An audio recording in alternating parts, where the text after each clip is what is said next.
This video was made possible by Audible. Sign up for a 30-day free trial at audible.com/HAI and get a free audiobook plus 2 free Audible originals. Everybody makes mistakes, and remember, corporations are people too, therefore they too make mistakes. Blockbuster turned down the chance to buy Netflix, KFC opened in China and mistranslated its finger-licking good to eat your fingers off, and American Airlines sold the infamous, unlimited, lifetime AirPass? AirPass? You know what, let's just call it the AirPass. You see, in the 1980s, American Airlines had a problem. They didn't have any money. At the time, the airline crucially needed money as years of research, trial, and error had concluded that the Pratt & Whitney JT3D, JT8D, and JT9D turbofan engines used in their aircraft would not function without fuel, which costs money. Now, people respond to not having money in all kinds of different ways. Some file for bankruptcy, some steal a loaf of bread, some start a semi-satirical educational YouTube channel, but American Airlines decided to respond with something truly drastic, offering this unlimited lifetime AirPass. The idea was simple. When the pass was first offered in 1981, it cost $250,000 and you could spend an additional $150,000 for a companion pass. So if you bought both, you were looking at a total of $400,000. With inflation, today that would be around $1.2 million.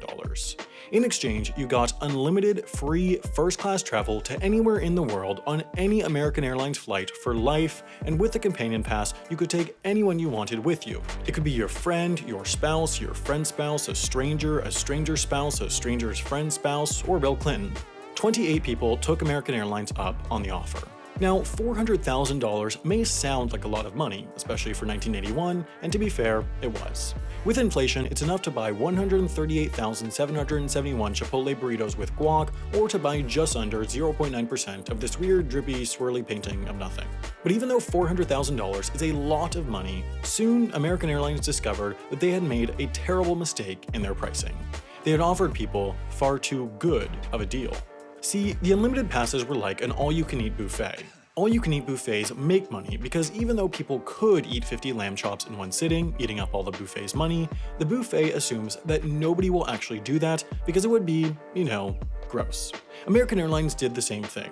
They assumed people wouldn't use the pass too much, but they failed to consider the super travelers. Super travelers like this guy, Stephen Rothstein, who did the flying equivalent of going to an all-you-can-eat buffet and eating 50 lamb chops, 80 steaks, and an entire trash can full of mashed potatoes. Stephen Rothstein, a Chicago investment banker, bought the unlimited AirPass in 1987.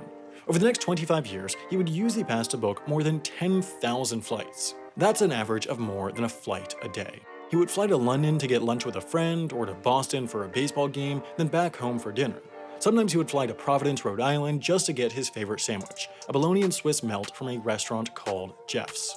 This meant that whenever Stephen Rothstein got hungry, American Airlines had to pay hundreds or thousands of dollars in fuel, taxes, and other costs, not to mention lost ticket sales, to fly to his bologna and Swiss melt, which is a lot of money, especially for a sandwich with bologna, a meat so bad that its name literally means nonsense. I mean, come on, if you're gonna fly across the country, at least get salami. And it wasn't just Rothstein. A lot of people use their passes much more than expected. One pass holder, Mike Joyce, once used his pass to fly round-trip to London 16 times in 25 days. Keep in mind too that back in the 80s, when the pass was first offered, flying cost a lot more than it does now. When you adjust for inflation, the cost of flying is now about 50% less than it was in 1980. Soon, American Airlines realized that they had made a terrible mistake. They estimated that super travelers like Rothstein were costing them over $1 million a year each, which made sense. By 2008, Rothstein had traveled over 10 million miles or 16 million kilometers, enough to go to the moon and back 20 times. Now, of course, Rothstein didn't actually fly to the moon, but it turns out he had flown too close to the sun, and he was about to get burned. It turns out that Rothstein and others would often use their passes to help out complete strangers, giving them unexpected first-class upgrades or helping them get home when their flights were cancelled. That wouldn't normally be a problem, except that in order to have the option to do it, the pass holders would regularly book their companion pass under a fake name as they didn't yet know who might be traveling with them. Silly made-up names like Bag Rothstein or Benedict Cumberbatch, names that no real human being would ever have. In 2008, American Airlines accused Rothstein and two others of fraud and said that by booking under false names, they had broken their contract. Security agents cornered them at airports, revoked their passes, and told them they would never fly on American Airlines again. Just like any red-blooded American would, they all sued, but for Rothstein's case at least, the outcome wasn't clear as it was settled privately out of court. American Airlines stopped regularly offering the unlimited lifetime pass in 1994, though they did offer it once in 2004 for $3 million plus $2 million for a companion pass, for a total of $5 million or $6.8 million today with inflation. At that time though, there were no takers. After all, with $5 million, you might as well just buy your own plane, or you could buy 7% of this other painting of this drippy swirly painting of nothing.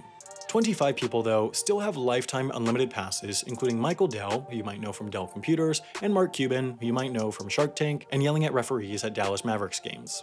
They can still fly anywhere, anytime, first class on any American Airlines flight, and so long as they don't break the rules, they can do it for the rest of their lives. But let's hope they don't start craving too many bologna and Swiss sandwiches, lest they meet Stephen Rothstein's same sad fate. Who will never sell you a subscription, panic, and then take it away from you is Audible. Don't tell them this though, but Audible's like a really good deal. They should probably panic. You see, with a free trial, you can get an audiobook for $0 and 0 cents. That audiobook can be anything, even a 56-hour-long odyssey like Infinite Jest, which might not be the best choice. I genuinely don't know because neither I nor anyone has ever finished it, so I'll actually recommend The Hitchhiker's Guide to the Galaxy. It's read by Stephen Fry, and it's one of these things where there's a reason you keep hearing about it, because it's fantastic. Audible is the place to get audiobooks, which, since you can listen whenever, can make anything more entertaining. And once again, by signing up at audible.com/HAI or texting HAI to 500 500, you will get one audiobook plus 2 Audible originals for free.